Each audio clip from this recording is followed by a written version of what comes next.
तो चलिए सीटेट की जो हमारी क्लासेस चल रही हैं उसको एक कदम और आगे बढ़ाते हैं और आज की क्लास की शुरुआत करते हैं। तो आज भी हम लोग सीडीपी के 30 क्वेश्चंस को सॉल्व करेंगे और वीडियो के खत्म होने के बाद आप कमेंट बॉक्स में बताइएगा कि आपके 30 आउट ऑफ कितने सही हो रहे हैं और आपकी तैयारी कैसे चल रही है। और भी अगर आपको इस चैनल से किसी तरह की हेल्प चाहिए तो आप मुझे कमेंट बॉक्स में बताइए, मैं आपकी जरूर हेल्प करूंगी।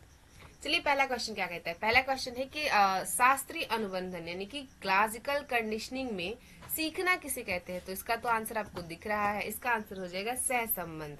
क्लियर है, इसका राइट आंसर हो जाएगा ऑप्शन नंबर बी। पियाजे के अनुसार संरक्षण यानी कि कंजर्वेशन की क्षमता किस अवस्था में होती है। तो ये अवस्था कौन सी है, क्या पूर्व संक्रियात्मक अवस्था है या संवेदी गति अवस्था है या ठोस संक्रियात्मक है या फिर औपचारिक संक्रियात्मक अवस्था है। तो इसका राइट आंसर हो जाएगा ऑप्शन नंबर सी। ए नहीं होगा, बी भी नहीं होगा और सी भी, डी भी नहीं होगा। राइट आंसर हो जाएगा ऑप्शन नंबर सी यानी कि ठोस संक्रियात्मक अवस्था। अगले क्वेश्चन की बात करते हैं। वास्तविक विकास का क्षेत्र जेड ए डी किसे कहते हैं। तो वास्तविक विकास का जो क्षेत्र होता है ना जेड ए डी, वो बच्चे को अकेले कर सकता है।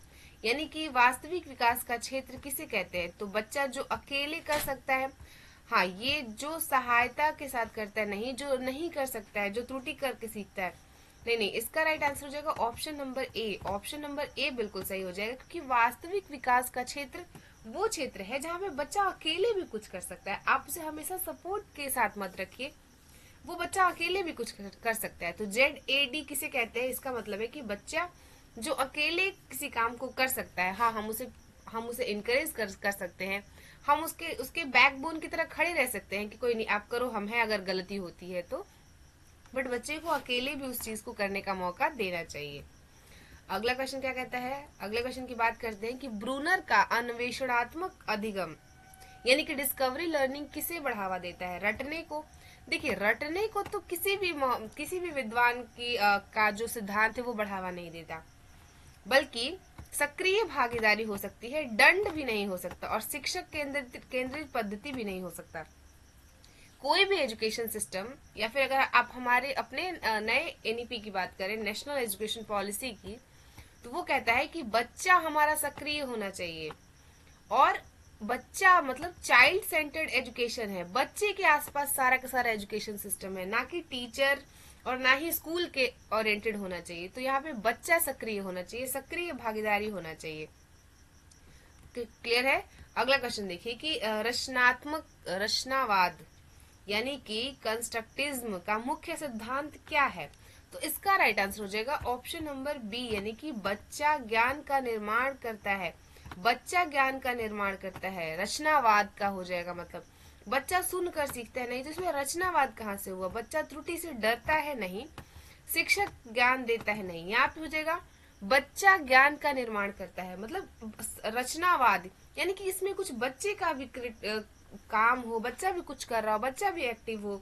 तो राइट आंसर हो जाएगा ऑप्शन नंबर बी।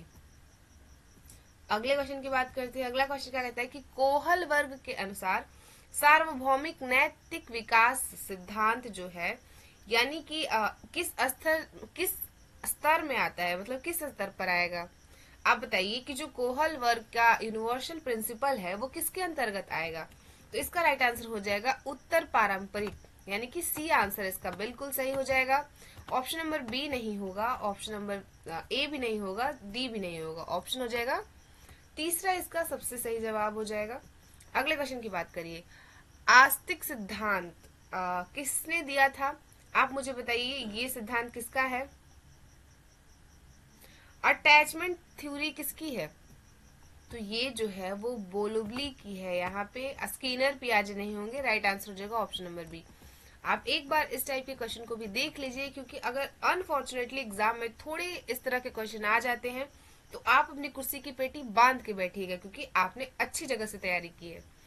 वाइगोस्की के अनुसार वाइगोस्की महोदय के अनुसार प्राइवेट स्पीच किसके समान है। तो आप बताइए किसके समान है। तो यहाँ पे क्या सामाजिक भाषण के अकॉर्डिंग है, नहीं। आंतरिक भाषण नहीं, यहाँ पे हो जाएगा स्ववार्ता। तो राइट आंसर हो जाएगा ऑप्शन नंबर सी, बिल्कुल सही जवाब। अगले क्वेश्चन की बात करते हैं। अगला क्वेश्चन क्या कहता है कि शिक्षा में त्रुटि विश्लेषण यानी कि जो एरर एनालिसिस का मुख्य उद्देश्य क्या होता है। तो आप जो बच्चे गलती करते हैं तो उसमें उनकी जो त्रुटियां होती हैं उसका मुख्य उद्देश्य क्या है, दंड देना उनको नहीं, गलतियों को छिपाना बिल्कुल नहीं, गलतियों के कारण का पता लगाना, हाँ ये बिल्कुल सही जवाब हो जाएगा। तेज टेस्ट लेना नहीं, बिल्कुल नहीं। जब बच्चा पहले ही गलतियां कर रहा है तो हम टेस्ट कैसे ले सकते हैं। तो यहाँ पे हम पता लगाएंगे ना कि अगर पर्टिकुलर मैंने इस चैप्टर को आज पढ़ाया है और जब मैंने देखा कि बच्चों से जब मैंने टेस्ट लिया तो देखा कि इसमें मैक्सिमम ऐसे बच्चे हैं जो बहुत कम स्कोर कर रहे हैं, लाइक 30% नंबर आ रहे हैं या 40% नंबर आ रहे हैं, 20% नंबर आ रहे हैं। तो मुझे एज अ टीचर ये करना होगा कि मुझे किसी और वे से, किसी और तरीके से, किसी और मेथड के साथ इस चैप्टर को पढ़ाना होगा ताकि ज्यादा से ज्यादा बच्चे इस चीज को समझ पाए। तो क्या होता है कि उनके गलतियों का पता लगाइए। हाँ हो सकता है कि मैंने अच्छे से पढ़ाया हो, बच्चे ने ध्यान नहीं दिया हो, और बहुत सारे ऐसे बच्चे हैं जो अच्छे से क्लास में नहीं पढ़ते हो या फिर उनको उतने लेवल तक समझ नहीं आता है, तो उनके लिए एक एक्स्ट्रा क्लासेस दी जाएंगी, उनको अच्छे से समझाया जाएगा। हो सकता है उनको इस एग्जाम्पल से समझ ना आया हो तो हम किसी और एग्जाम्पल से समझाएंगे, हम किसी और मेथड से समझाएंगे, किसी और चीज से, किसी और बात से समझाएंगे। बट गलतियों के कारण का पता लगा के हम कोशिश करेंगे कि बच्चे की उस चीज को, उस जो भी उसकी कमियां हैं उसको सुधारा जाए। तो राइट आंसर हो जाएगा ऑप्शन नंबर सी, बिल्कुल सही जवाब। शेपिंग क्या है, शेपिंग क्या हो सकता है आप बताइए। इसका राइट आंसर क्या होगा, अचानक परिवर्तन नहीं। आप किसी चीज में अचानक परिवर्तन थोड़ी कर देते हो, धीरे धीरे विकास विकसित करना। तो धीरे धीरे जो व्यवहार विकसित होता है, धीरे धीरे जो व्यवहार विकसित होगा उसे ही हम शेपिंग कहते हैं। तो इसका राइट आंसर हो जाएगा ऑप्शन नंबर बी, बिल्कुल सही जवाब है। ए नहीं होगा, सी भी नहीं होगा और डी भी नहीं होगा। इसका राइट आंसर हो जाएगा ऑप्शन नंबर बी, बिल्कुल सही जवाब। चलिए अगले क्वेश्चन की बात करते हैं। अगला क्वेश्चन क्या कहता है, अगला क्वेश्चन क्या कहता है कि रिडलाइन सिद्धांत किसने दिया है। तो क्या ये थॉर्नडाइक का है, ब्रूनर का है और हार्वर्ड गार्डनर का है। तो इसका राइट आंसर हो जाएगा ऑप्शन नंबर ए, बिल्कुल सही जवाब है। ये सिद्धांत हमारे थॉर्नडाइक महोदय ने दिया था। अगला क्वेश्चन की देखिए, अगला क्वेश्चन क्या कहता है कि समावेशी शिक्षा में शिक्षक की क्या भूमिका है। आप बताओ समावेशी शिक्षा में, इंक्लूसिव एजुकेशन में शिक्षक की क्या भूमिका हो सकती है। ज्ञान देने वाला नहीं भाई, ज्ञान देने वाला नहीं हो सकता, निर्देश देने वाला भी नहीं हो सकता है, सहयोग एवं मार्गदर्शक। हमेशा याद रखिए कि एक जो शिक्षक है वो सहयोगी और मार्गदर्शक होगा, कठोर अनुशासन करता नहीं। शिक्षक है, किसी जेल का जल्लाद थोड़ी है। अगला क्वेश्चन क्या कहता है कि कौन सी कक्षा रचनावादी है, यानी कि कौन सी क्लास इसमें से बताइए, कौन सी क्लास ऐसी है जो रचनावादी हो सकती है, जिसमें बच्चा एक्टिव हो, बच्चा क्रिएटिव हो, बच्चे को फ्रीडम मिला हो, बच्चा पढ़ सकता है, अपने विचारों को व्यक्त कर सकता है। बताइए इसमें से कौन सा ऑप्शन हो सकता है। जहाँ शिक्षक ही बोलता रहे, जहाँ शिक्षक बोलता रहेगा वहां पे बच्चा क्या करेगा, बच्चा श्रोता थोड़ी है जो सुनने आया है सिर्फ। जहाँ बच्चे चर्चा करके सीखे, हाँ ये होता है एक रचनावादी, एक कंस्ट्रक्टिव जो क्लासेस होती हैं वो रचनावादी क्लासेस ऐसी होती है जहाँ पे बच्चा चर्चा करे, जहाँ पे बच्चा एक्टिव हो भाई। कुल मिला के बात ये कि बच्चा एक्टिव हो, बच्चे को सिखाना है। जहाँ रटवाया जाए नहीं, रोट लर्निंग प्रमोट नहीं कर सकते हम। जहाँ केवल टेस्ट हो नहीं, जहाँ सिर्फ टेस्ट लिया जाएगा वहां पे बच्चा सीखेगा कैसे, उसे पहले पढ़ाइए तब तो हम टेस्ट लेंगे। पियाजे के अनुसार पियाजे के अनुसार कल्पनात्मक तर्क किस अवस्था में आता है। आप बताइए कि हाइपोथेटिकल जो रीजनिंग है वो किस अवस्था में आएगी। तो इसका राइट आंसर हो जाएगा ऑप्शन नंबर डी, यानी कि औपचारिक संक्रियात्मकता में आएगी। यहाँ पे संवेदी गति नहीं होगा, संवेदी गति नहीं होगा और पूर्व संक्रियात्मक भी नहीं होगा, ठोस संक्रियात्मक भी नहीं होगा। इसका राइट आंसर हो जाएगा ऑप्शन नंबर डी, बिल्कुल सही जवाब। वही अगले क्वेश्चन की बात करते हैं। अगला क्वेश्चन हमारा क्या कहता है कि पियाजे के अनुसार अच्छा ये हो गया, पियाजे के अनुसार कल्पनात्मक, ये क्वेश्चन रिपीट हो गया था।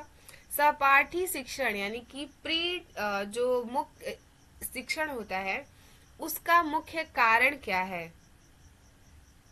इसका मुख्य कारण क्या हो सकता है, प्रतियोगिता हो सकता है, संघर्ष नहीं, गलतियों में वृद्धि नहीं। इसका राइट आंसर हो जाएगा ऑप्शन नंबर बी, बिल्कुल सही जवाब है।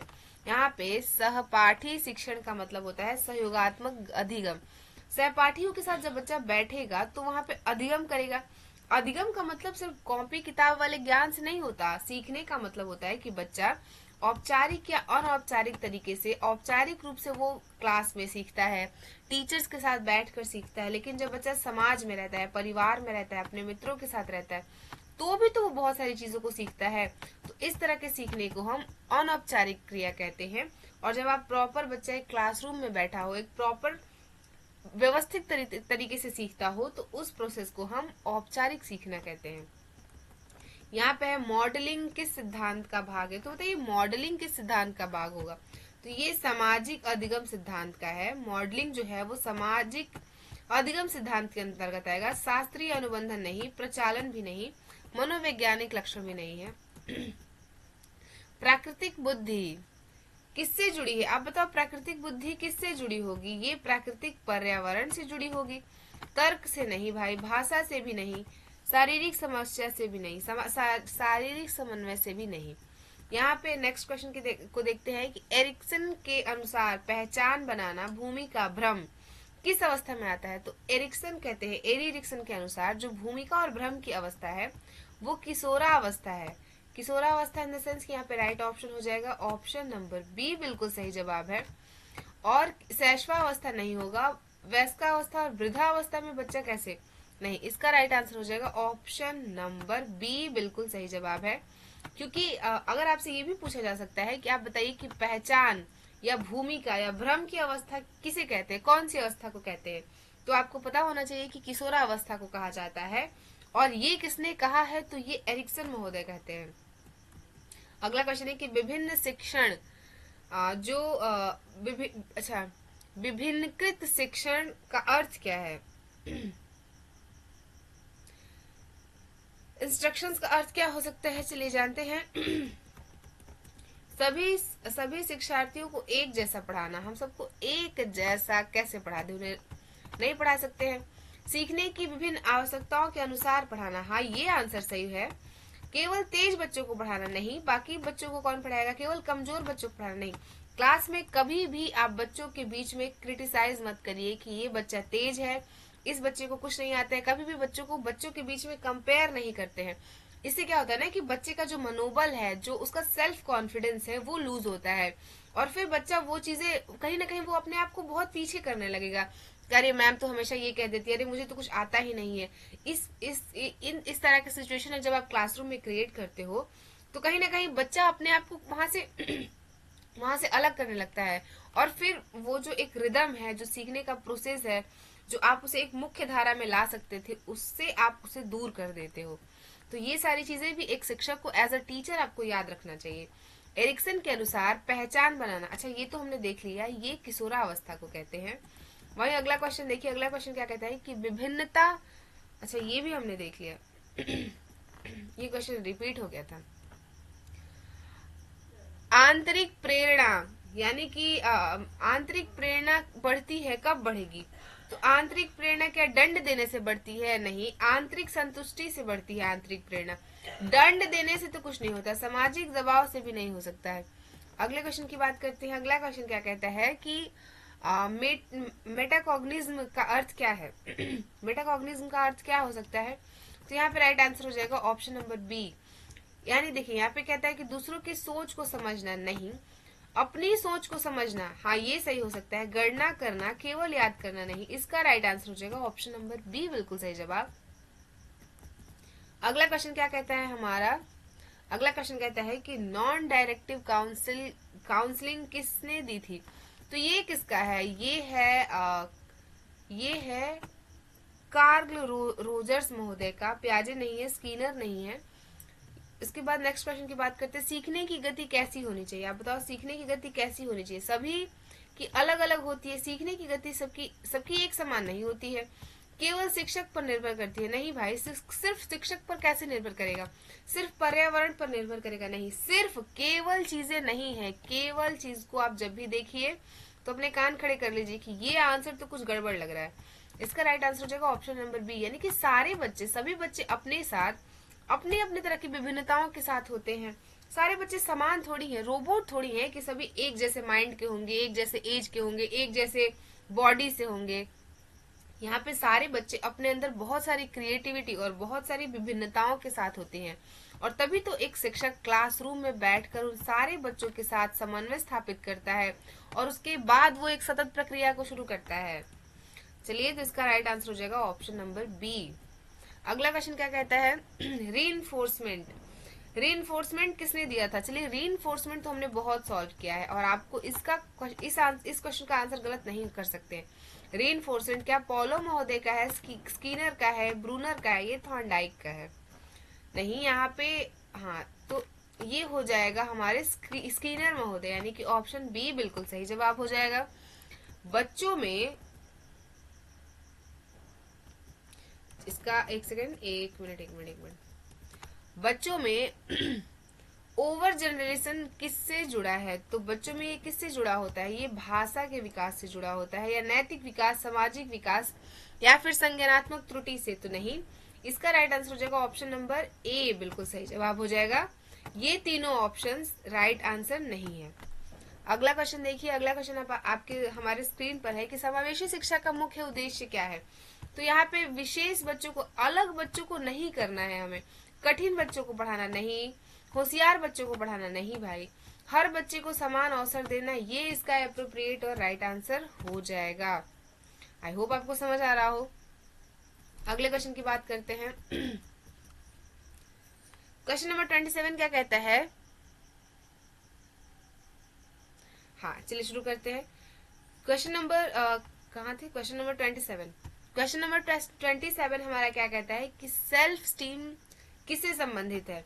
तो ये जो है, ये स्व आत्म सम्मान से संबंधित होता है, और ये बेसिकली देखा जाता है किशोरावस्था के बच्चों में। तो इसका भी राइट आंसर हो जाएगा ऑप्शन नंबर बी। अगले क्वेश्चन की बात करते हैं। अगला क्वेश्चन क्या कहता है कि समस्या समाधान में पहला चरण क्या होता है? तो समस्या के समाधान में सबसे पहला चरण क्या होगा? लिखना। क्या चर्चा करना होगा? नहीं, चर्चा करना नहीं। उत्तर योजना तो हम अंत में बनाएंगे। समस्या पहचानना। समस्या समाधान में पहला चरण क्या हो सकता है?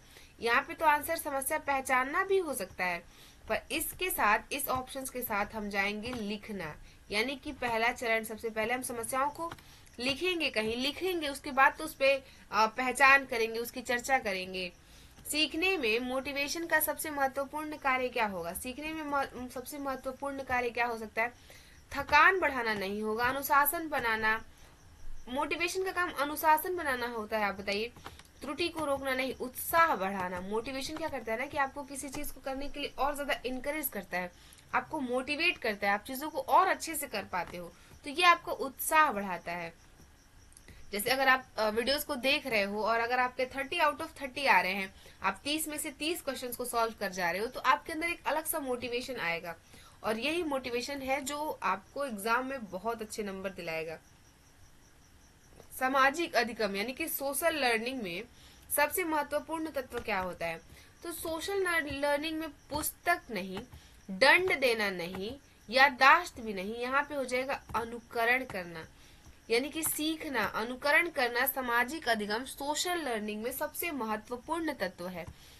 तो इसका राइट आंसर हो जाएगा ऑप्शन नंबर सी। इसी के साथ आज के 30 क्वेश्चन यानी कि आज के 30 क्वेश्चन हमारे कंप्लीट होते हैं। आप कमेंट बॉक्स में बताइए कि आपके कितने नंबर सही, कितने क्वेश्चन सही हो रहे हैं, और आपकी तैयारी कैसी चल रही है। मिलेंगे आपसे कल की क्लास में। तब तक के लिए गाइस पढ़ते रहिए, स्वस्थ रहिए और मस्त रहिए। Thank you so much. जय हिंद।